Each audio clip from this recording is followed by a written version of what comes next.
On vous souhaite la bienvenue à ériclatour.com. Parfois, il y a des gens qui ont des diplômes ou qui n'ont pas de diplôme et qui ne savent pas trop que faire pour se relancer dans la vie. Il existe un nouveau programme depuis près de 3 ans maintenant au Centre La Relance, insertion socio-professionnelle. On en discute dans quelques instants. C'est fort intéressant. Il reste quelques places disponibles pour la fin septembre. Mais d'abord, on vous parle de la rentrée scolaire à son sens très général. Vous savez qu'il y a beaucoup d'élèves et il y a beaucoup plus d'élèves désormais sur le territoire de la Commission scolaire des Hautes-Rivières. On discute des enjeux avec la présidente André Bouchard.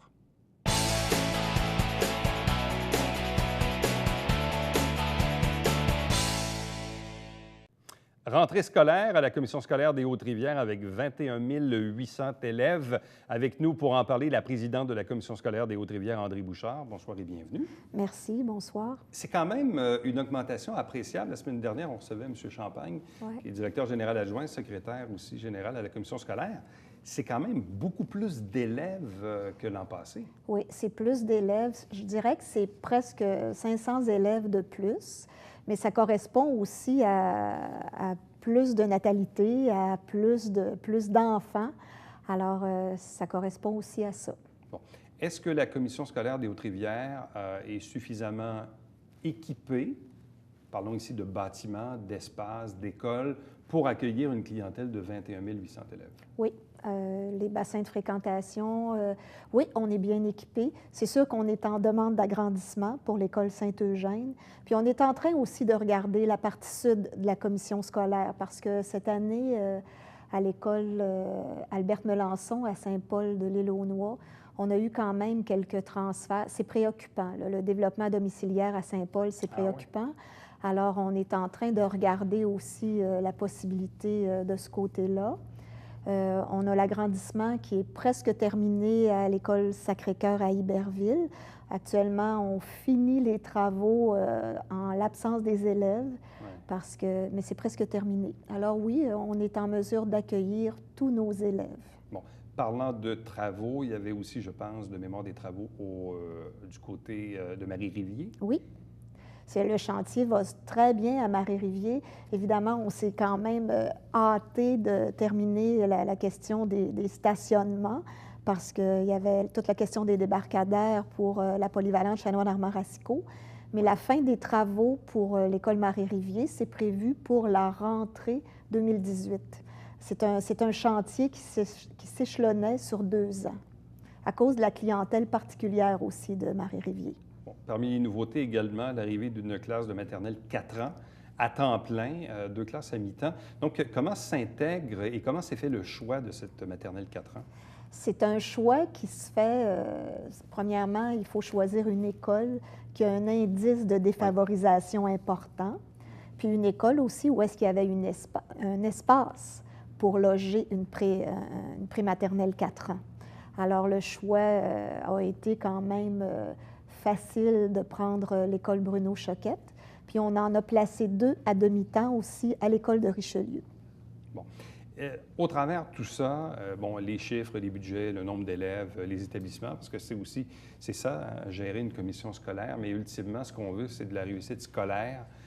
Je comprends qu'il y a des grands principes qui émanent du ministère de l'Éducation et tout ça, mais ultimement, quand vient le temps de l'appliquer dans sa commission scolaire, est-ce qu'il y a des facteurs sur lesquels, ici, à Haute-Rivière, on planche plus que d'autres? Est-ce que c'est ça le message que vous envoyez à vos enseignants, vos enseignantes? Oui, bien, depuis quelques années, évidemment, après avoir fait le constat que les taux de réussite à la commission scolaire des Hautes-Rivières n'étaient pas nécessairement au rendez-vous, on a pris des décisions comme cette année, c'est une nouveauté à la commission scolaire des Hautes-Rivières. On a modifié l'heure d'entrée et de sortie des élèves.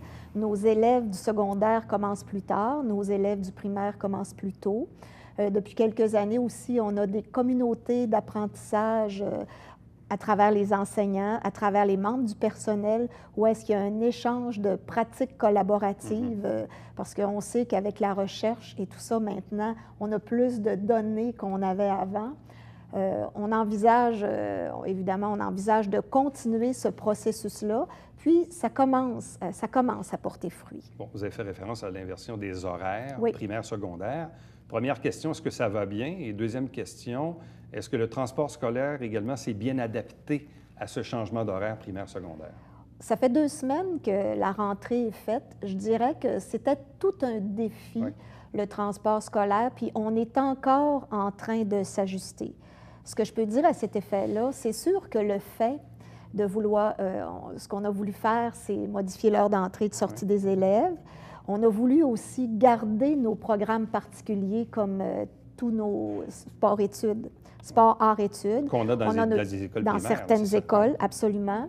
Alors, ce qui fait qu'il y a des points d'embarquement qui sont différents.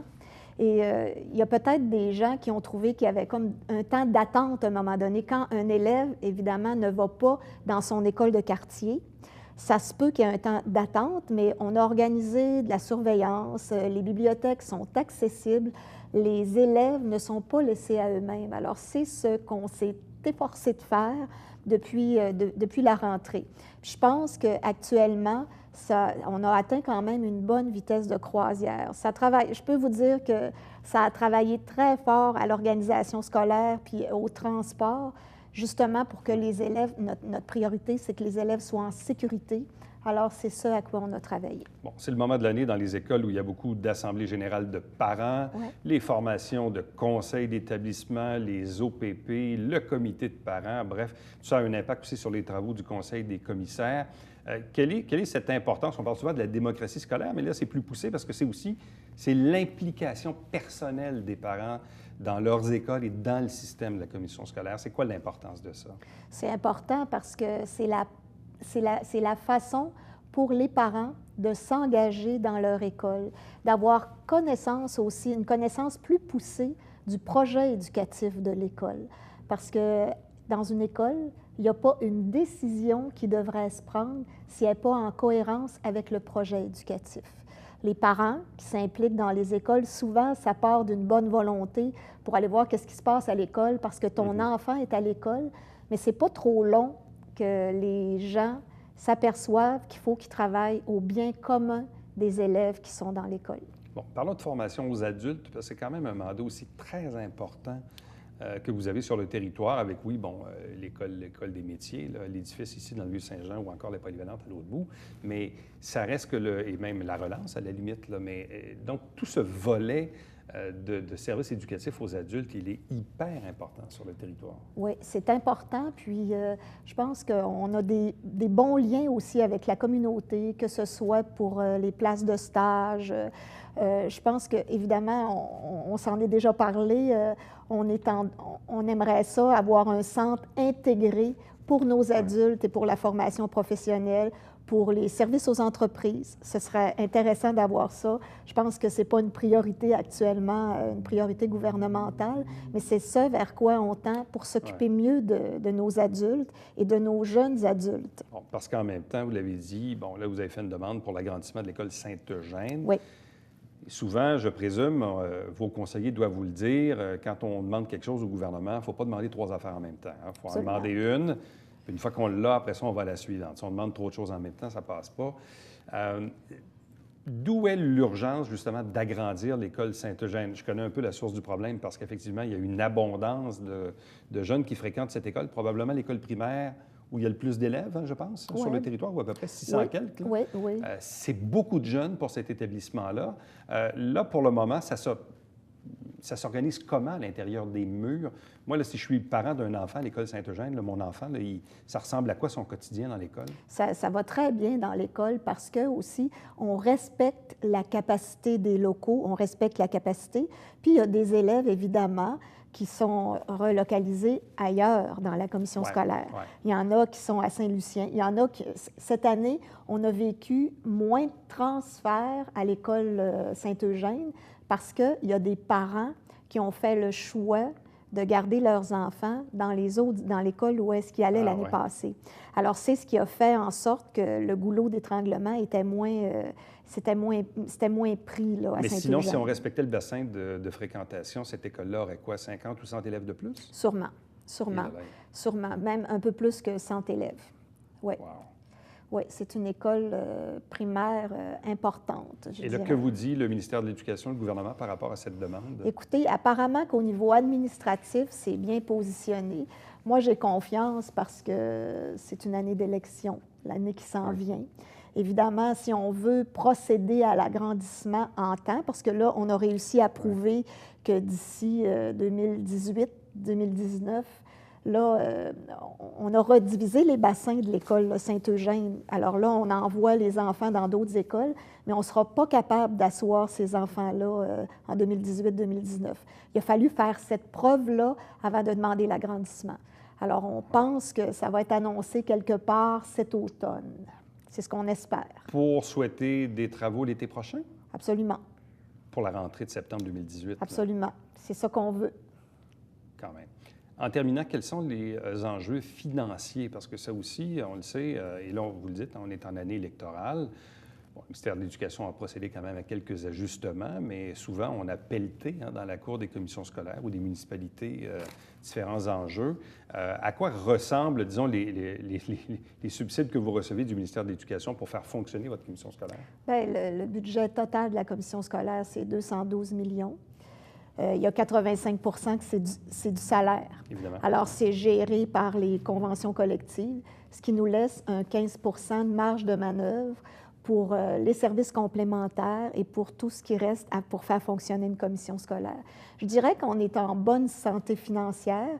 Toutefois, le fait que le gouvernement, dans le dernier budget, a envoyé des subsides directement aux écoles, ça vient complexifier l'exercice de réédition de comptes.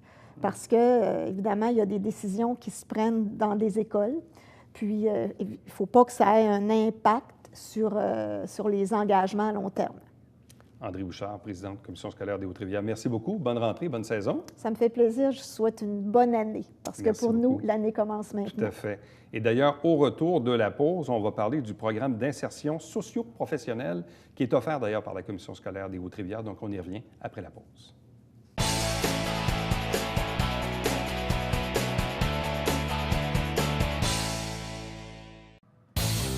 Salut, ici Alexandre Baudouin. Et François Trépanier. François, cette semaine à Sport Express, on parle baseball. Oui, avec Alex Agostino et Claude Raymond, deux légendes. Oui, monsieur, manquez pas ça. On fera pour sûr. Oui.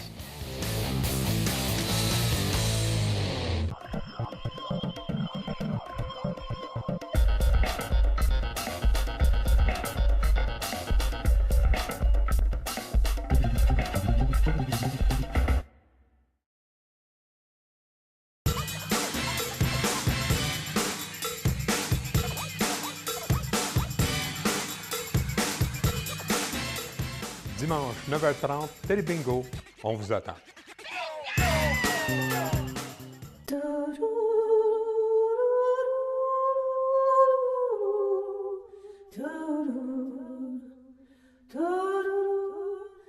Coulisses Bêta, jeudi, 19h.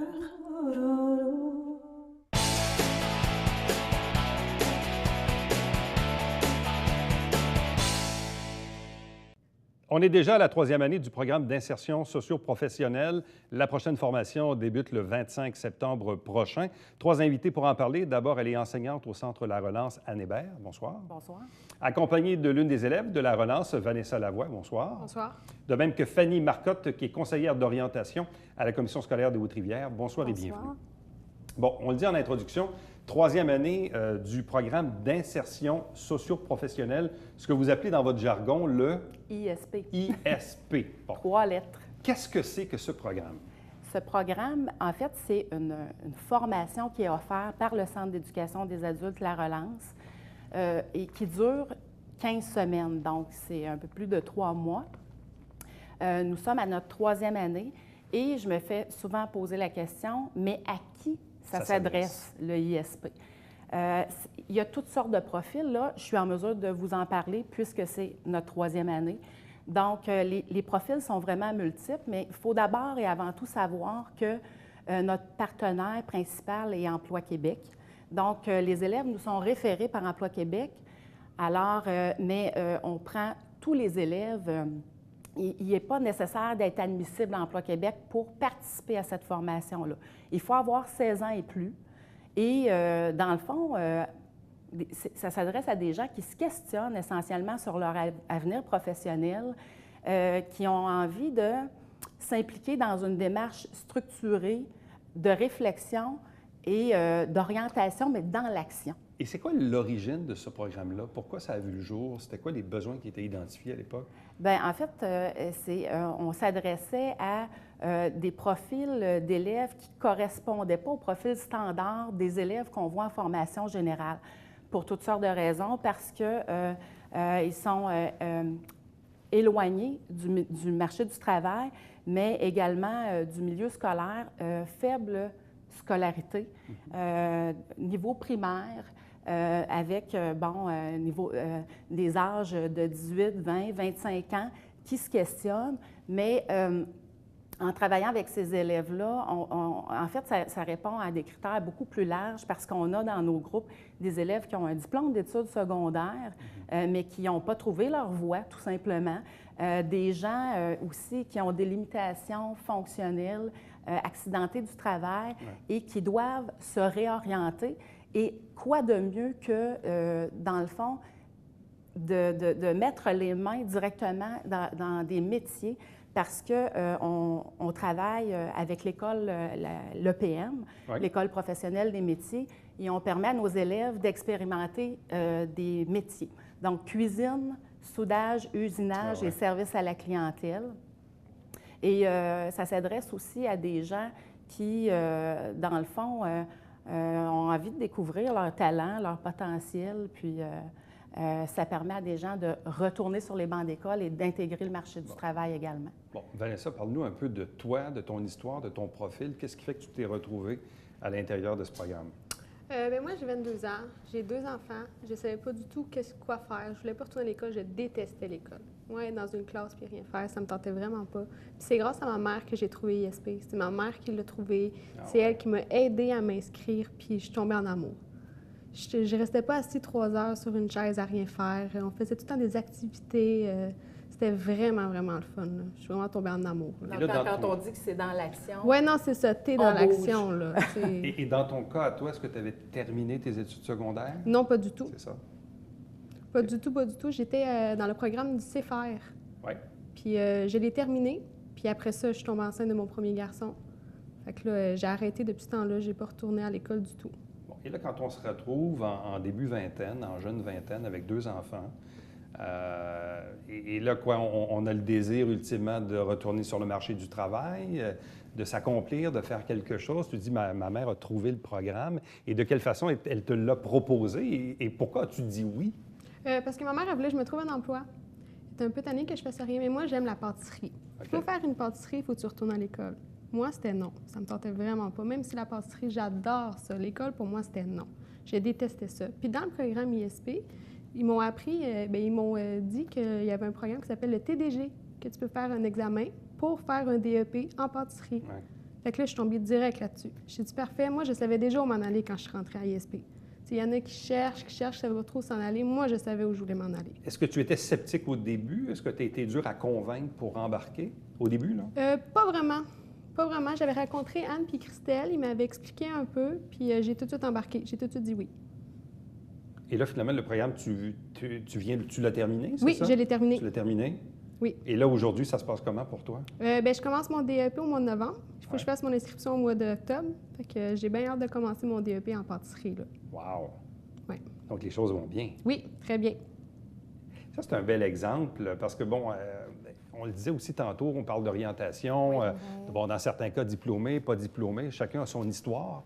Mais ultimement, on arrive et on se dit, OK, là, maintenant, on a 22 ans, 2 enfants, on fait quoi? On s'oriente comment? On va où? Ça, c'est des questions qui vous ont souvent posées, j'imagine. Oui, c'est ça. Et ce qui est le fun du projet ISP, c'est que c'est une démarche d'orientation, comme le disait Anne, mais dans l'action. De quelle façon valider ses intérêts, ce qu'on aime faire, nos forces, nos aptitudes, de quelle façon? Je trouve que la meilleure, c'est vraiment de mettre les mains à la pâte et de tester. Ce qui est le fun avec ISP, c'est que les gens peuvent tester et expérimenter différents milieux. On parlait de la soudure, la restauration, la cuisine, l'usinage.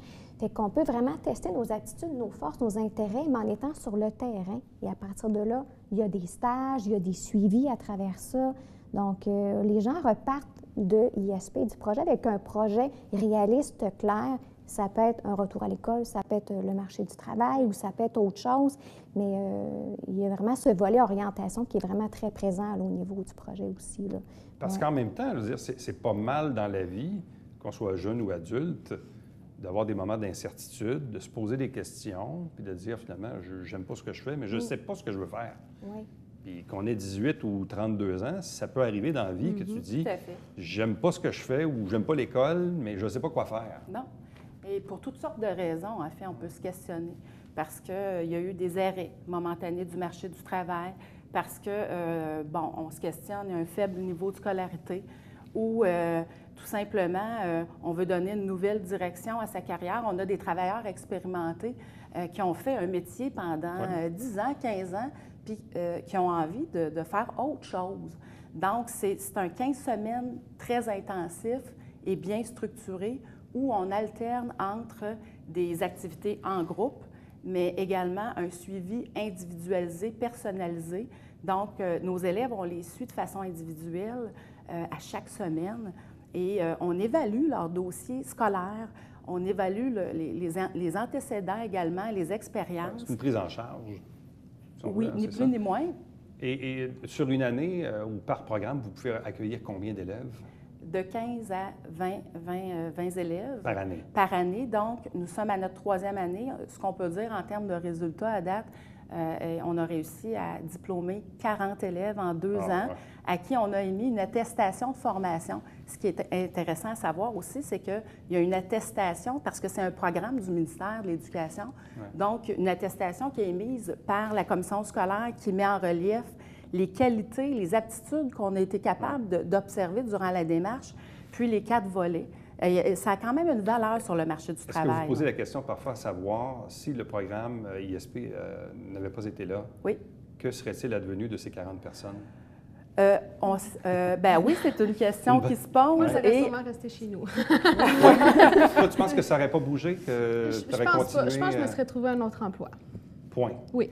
Mais peut-être pas un emploi que tu aurais aimé nécessairement. Exactement. Oui, sans ça, je pense que j'aurais... C'est un peu ça?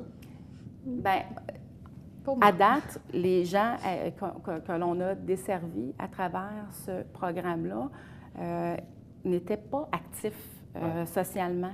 Donc, pas intégrés dans un parcours de formation ni en emploi. Et à l'intérieur de cette démarche active-là, on a réussi à intégrer des gens, 31 personnes qui maintiennent encore leur projet sur les 40 élèves diplômés sont soit en emploi ou dans une démarche d'études. Et essentiellement la formation professionnelle parce qu'on la valorise beaucoup. Et souvent, il y a des gens très manuels. Là. Durant le programme et durant le 15 semaines, est-ce que tu as côtoyé des gens qui avaient des histoires un peu comme la tienne? Est-ce que tu les as, est-ce qu'il s'est créé des amitiés ou est-ce que tu les as suivis? Il n'y a pas personne qui a la même histoire que la mienne. J'étais toute seule qui avait des enfants. Donc déjà là, ils sont pas pareils. Mais oui, j'ai trouvé de bons amis. Je leur parle encore des fois. On se voit souvent. Puis c'est vraiment des personnes comme tout le monde. Là, pour qui le programme a été une bouée un peu? Oui, non, c'est ça. Il y en a qui ont trouvé des emplois. Il y en a qui sont retournés à l'école. Ils savaient où se diriger grâce à ISP. Ils ont trouvé leur chemin. Là. Bon. Quel est le rôle de la personne, évidemment, de la conseillère en orientation à l'intérieur de ce programme-là?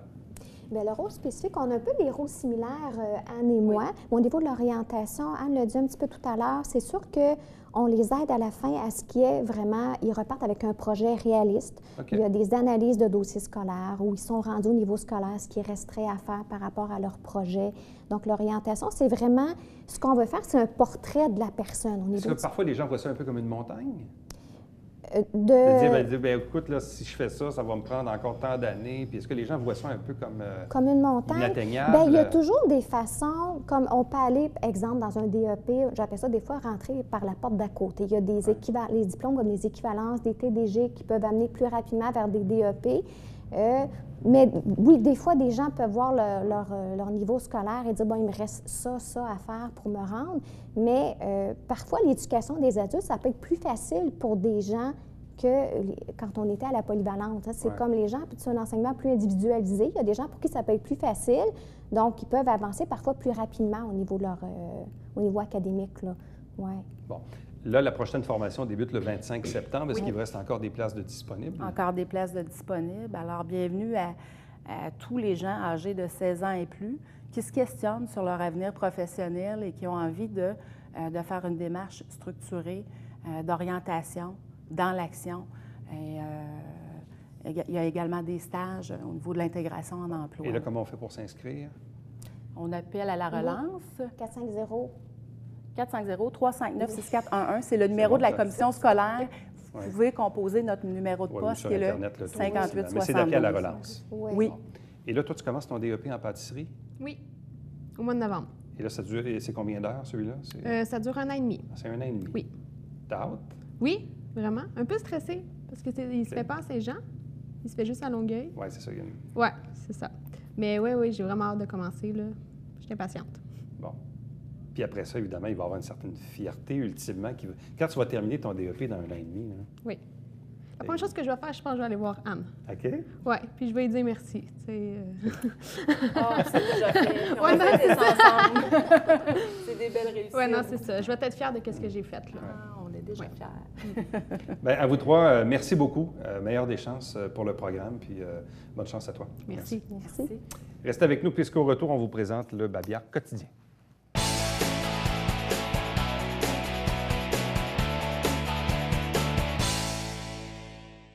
Jusqu'au 13 novembre, exposition à la bibliothèque de Saint-Luc, exposition des capteurs d'images, donc ça vaut la peine d'être vu. Allez faire un tour. On vous rappelle qu'à chaque semaine, on vous présente des extraits des travaux du conseil municipal via l'émission Saint-Jean-sur-Richelieu. En plus de ça, on est en campagne électorale, donc les débats sont un peu plus agités ces jours-ci, donc ça vaut la peine d'être vu. Et on vous rappelle le Télébingo cette année, cette saison, 4 000 $ en prix. Il y a toujours 30 dépositaires dans la région pour acheter vos livrets. Pour avoir la liste des détaillants, tvhr9.com. À demain. Bye bye.